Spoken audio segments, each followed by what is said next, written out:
Ang isang mensahe ko pong gustong pating sa inyo, kapayapaan sa Diyos. Peace with God. Isang tanong, mapayapa ka ba sa Diyos ngayon? Kung tatanungin natin ng Diyos ngayon, kamusta ka sa Kanya? Okay ba kayo ng Diyos? Okay ba kayo ng Diyos ngayon?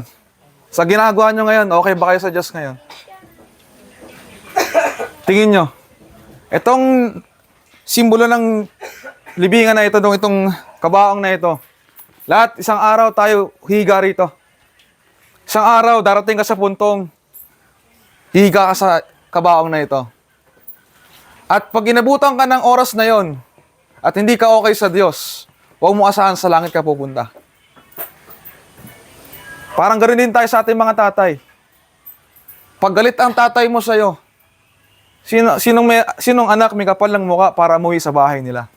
Kung galit ang tatay niya sa kanya. Di ba? Pag ang anak natin ay nakagawa ng mali sa atin. Di ba? Umayos ka na dito. Gusto natin palayasin ang mga anak na nagkakasala sa tatay niya. Di ba? Ganon din ang Diyos Ama natin. Na nakakita at nakakaalam ng laman ng puso natin at isip.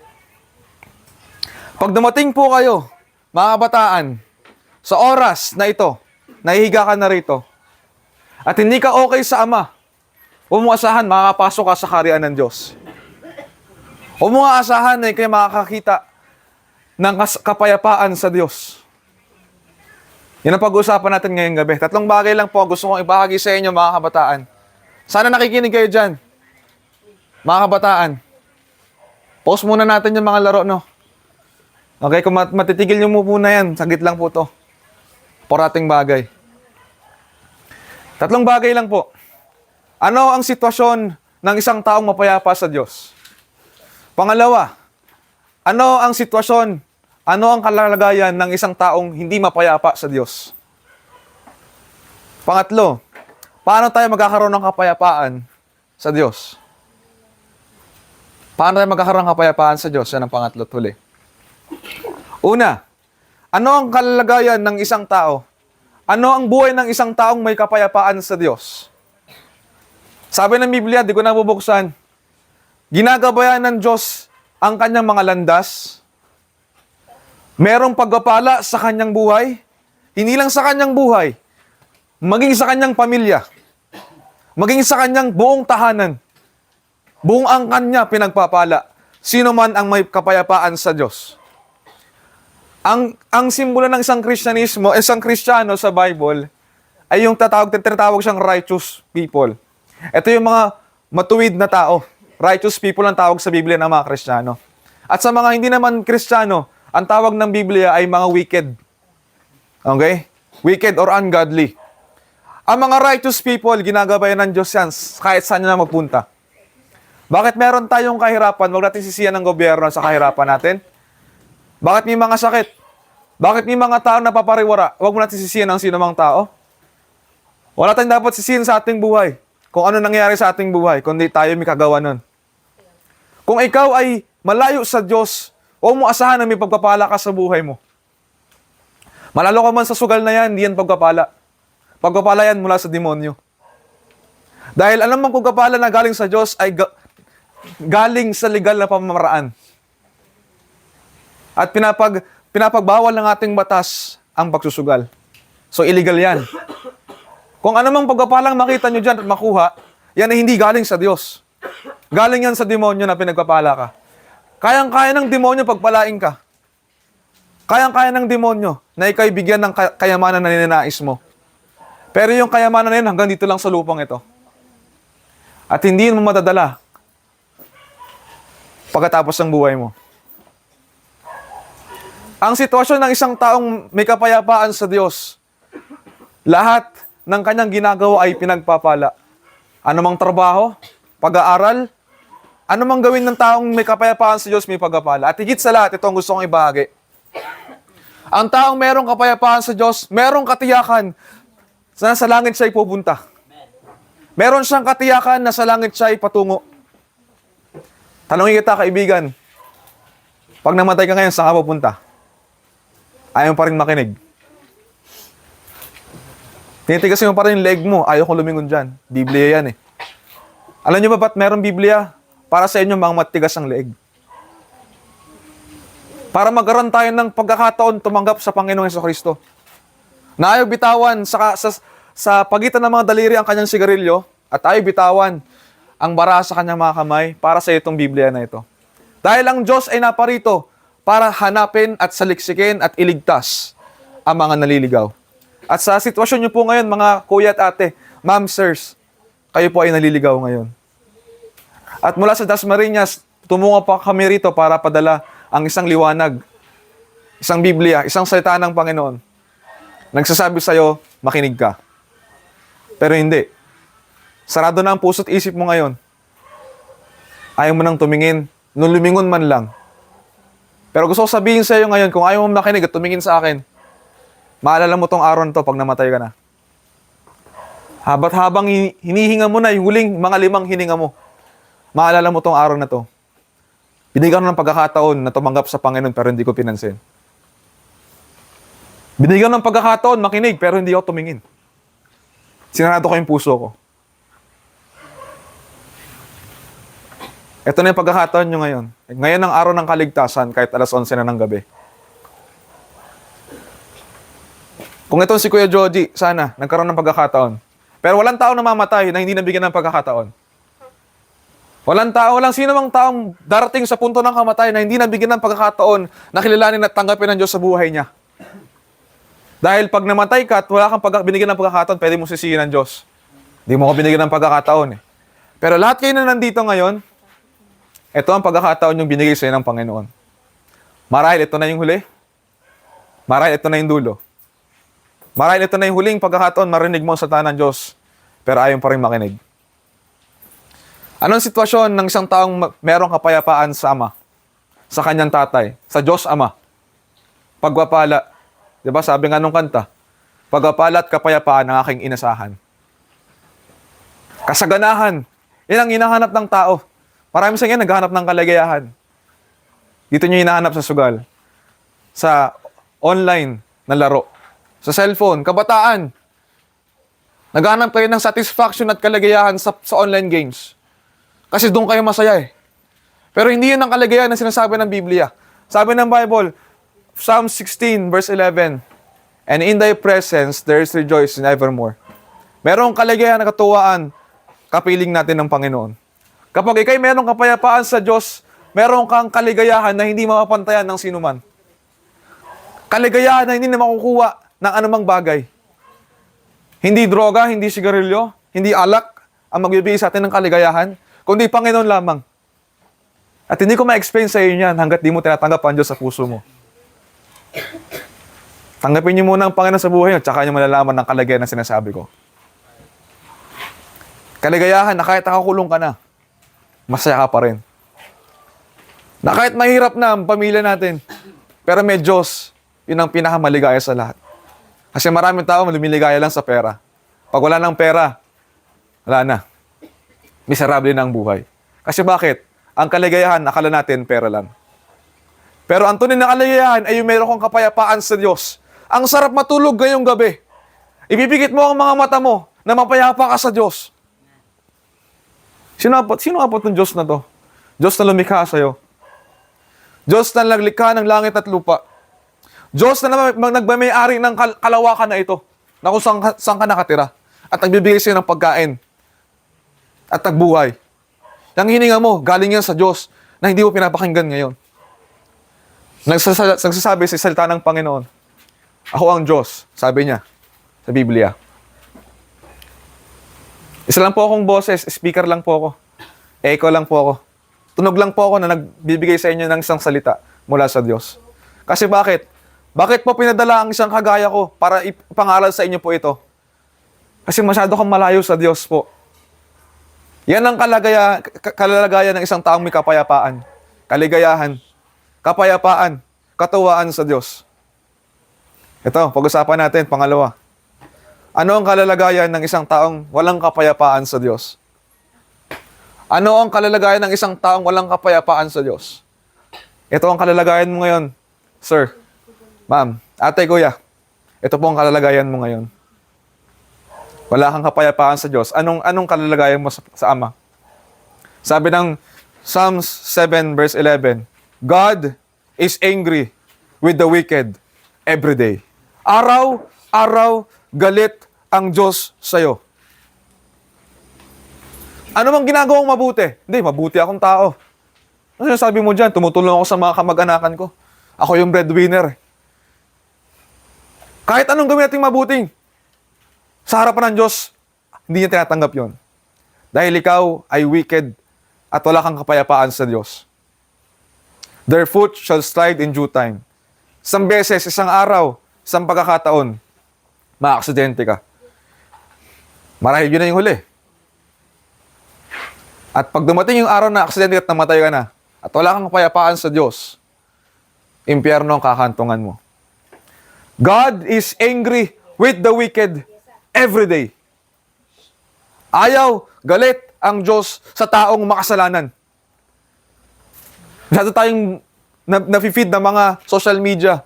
Hindi, mahal ka ng Diyos, mahal ka ng Diyos, mahal ka ng Diyos. Huwag niyo kakalimutan na ang Diyos ay banal. At ayaw niya sa kasalanan. Ayaw niya sa karumihan. Ayaw niya sa lahat ng hindi banal na gawain. Ayaw niya sa uncleanness. Ayaw niya sa karumihan. Ayaw niya yan. So, huwag mo nga asahan na ikay mapayapa sa Diyos. Sabi ng Psalms chapter 1, Blessed is the man that walketh not in the counsel of the ungodly, nor standeth in the way of sinners, nor sitteth in the seat of the scornful. Ngayon, kayo ay nakaupo sa seat of the scornfuls.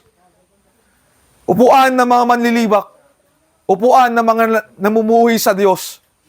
Diyan ka nakaupo ngayon. And you are the one who is not at peace with God. Hindi ka po, ate, kuya. Baka sinisiliban na yung mga upuan nyo ngayon. Gusto nyo nang tumayo, tumakbo. Huwag kakalimutan. Isang bagay lang po ito. Ito po ang kalalagayan nyo sa Diyos. Wala kang kapayapaan sa Kanya ngayon. Huwag nyo subukan na libakin ang salita ng Panginoon dahil wala tayong magagawa. Pag pinitik ka ng Diyos, kahit gano'n ka pa kalakas, takpan mo yung tenga mo.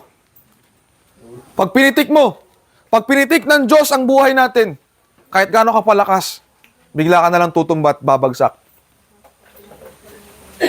Kahit gano'n ka pa kayaman ngayon. Kahit anong meron ka ngayon, insurance, wala magagawa yan para iligtas ka. Yan ang sitwasyon ng isang taong walang kapayapaan sa Diyos. Kahit ikay bata pa,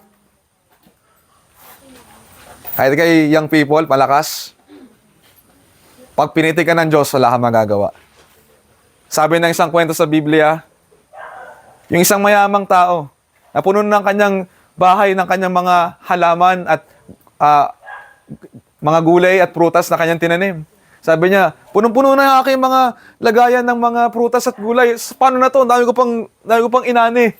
Sabi niya, gagawa pa ako ng isa pang storage, isa pang bahay para dito itanim. Dito ko ilagay ang aking mga inaani. Sabi ng Diyos, ikaw na mangmang. Ngayong gabi na ito, kukunin ko ang kaluluwa mo. O, sino na makikinabang sa mga tinanim mo at mga inani mo? Kung ngayong gabi, kukunin ng Diyos ang kaluluwa mo, asa na yung mga pinupundar niya? Para saan na? Kayo na maiiwan. Kayo na matitira. Kanino na? Hindi ka na makikinabang doon. Kung kukunin ng Diyos ang kaluluwa mo, ang buhay mo ay hiram lang, di ba? Alam mo naman yon.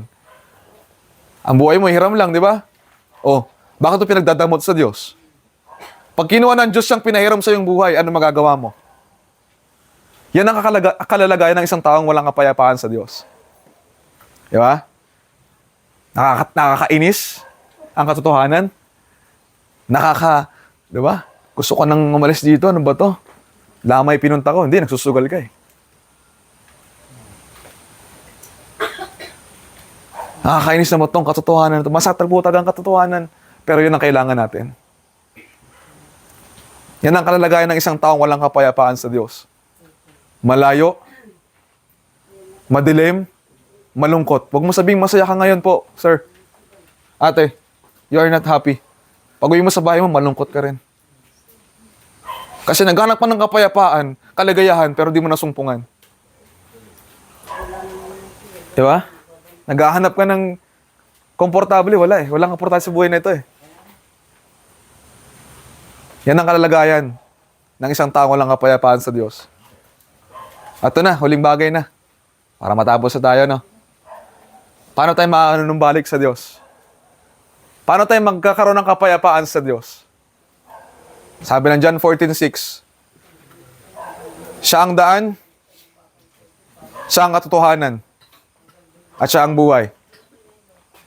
Walang makakaparoon sa Ama kung hindi sa magitan ni Jesucristo. Walang makakaparoon sa Ama. Walang makakapanumbalik sa Ama kung hindi sa magitan ni Jesucristo. Hindi ka magkakaroon ng kapayapaan sa kahit anong relihiyong salihan mo. Hindi ko ino-over sa yung pagiging Baptist. Kahit Baptist ka pa. Kung wala kang kaugnayan kay Jesucristo, wala kang kapayapaan pa rin sa Ama.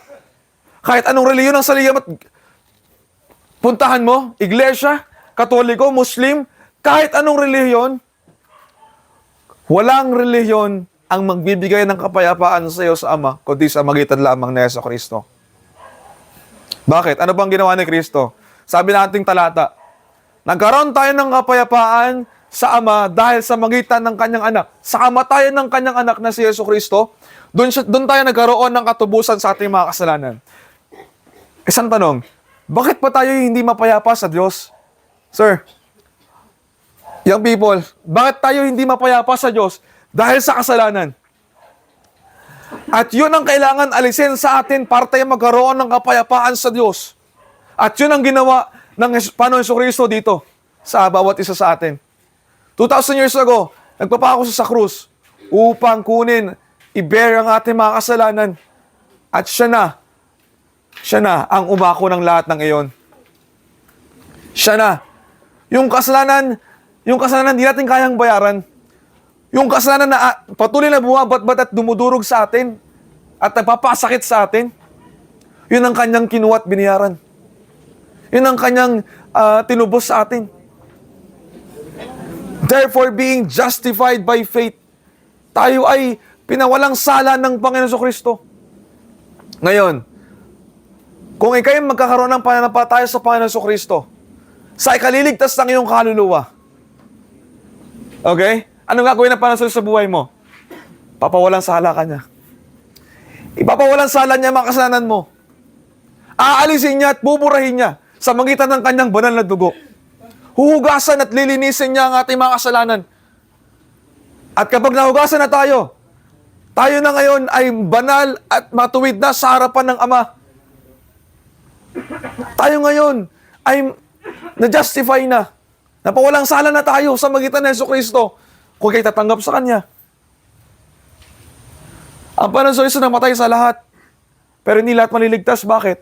Kasi hindi lahat maniniwala sa Kanya. Namatay ang Panginoon Jesucristo para sa iyo at para sa akin. Pero ba't maraming hindi maliligtas? Dahil maraming hindi maniniwala at di makikinig. Sabi ng Biblia, sino may tenga, makinig. Sino man may tenga ngayon, makinig. Ito lang ang ating pakinig, yun lang ang sensory natin na di mo kayang pigilan. Di ba? Kahit magtakip ka ng tenga, marinig ko pa rin isang tunog.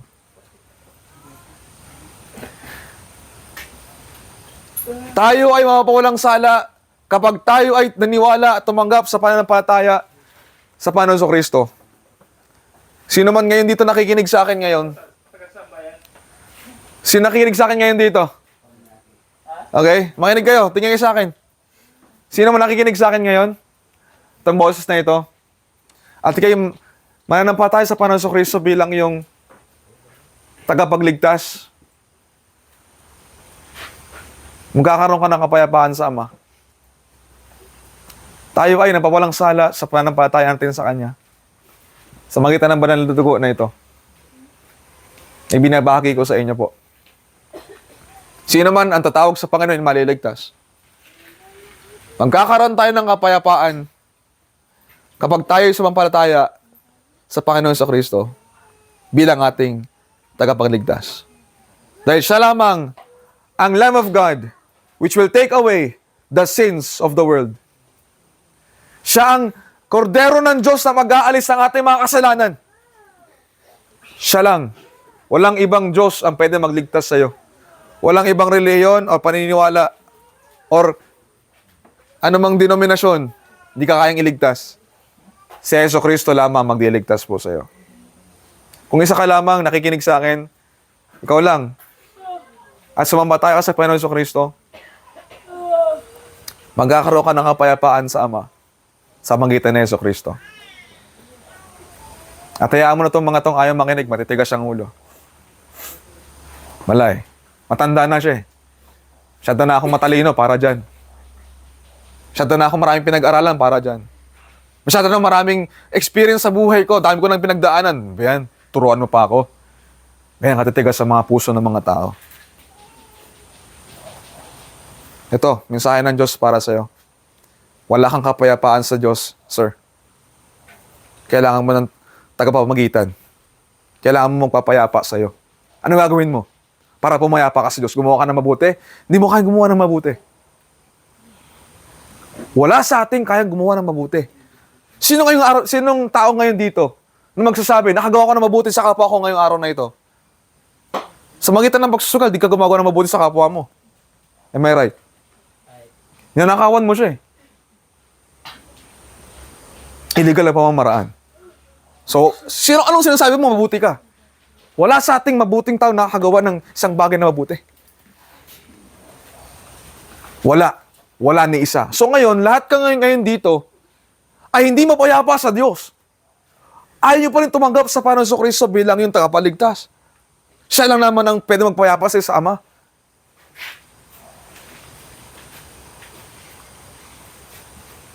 Hindi ko kayo pipilitin. Wala akong ditong iimbitahan sa kung ano. Pero mananalangin ako pag pray ko kayo. Tayong mag-pray sa dulo na ito. Patapos na po ako, ilang segundo na lang. Ay, minuto, siguro. Mag-pray ako. Sabi ng Biblia, sa magitan ng puso, tayo ay naniniwala. Sa magitan ng bibig, tayo ay makukumpisal sa Diyos. Kung meron kang gustong sabihin sa Panginoon, wala kang ibang kapayapaan na masusupungan sa buhay na ito. There is no peace, saith the Lord, with the wicked. There is no peace. There is no peace, saith the Lord, to the wicked.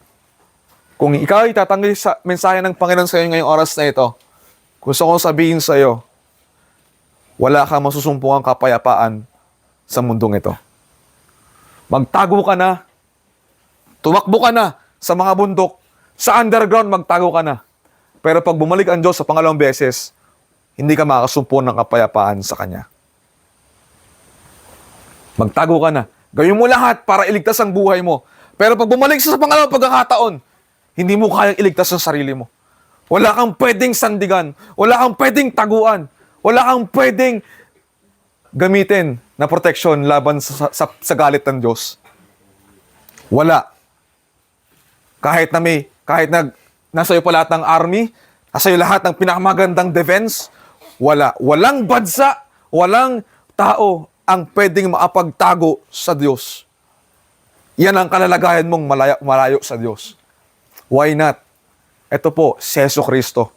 Nag-o-offer sa inyo ng kaligtasan. Siya lang ang pwede magpayapa sa inyo sa Diyos Ama. Na ngayon, ikaw ay walang kapayapaan sa Kanya ngayon. Kilalanin mo ang Panginoon Jesucristo bilang iyong tagapagligtas. At wala nang iba. Okay, manalangin. Manalangin po tayo. Ito pong huli kong sa inyo. Pray tayo. Salamat po, Lord, aking Ama. Ako po ay merong kapayapaan sa inyo sa magitan ni Jesucristo. At medyo masakit pong sinabi ko sa mga taong ito ngayon. Pero yun po mensahe ng yun pong salita. Ako rin po isang tao lang din. Pero ako po yung isang tao na nakasumpo ng kapayapaan sa inyo, Ama. At marami ngayon dito, nabubuhay sa kasalanan. Nabubuhay sa kasamaan. Nabubuhay sa pag-rebelde sa inyo. Ito po, pinangaral ko po sa kanila ang mensahe po ninyo na gustong iparating sa kanila. Dapat sila ngayon ay matuwa at dahil merong mabuting balitang pinahayag sa kanila. Pero sabi ko nga sa umpisa, marahil ito ay isang masamang balita sa mga tao ngayon dito.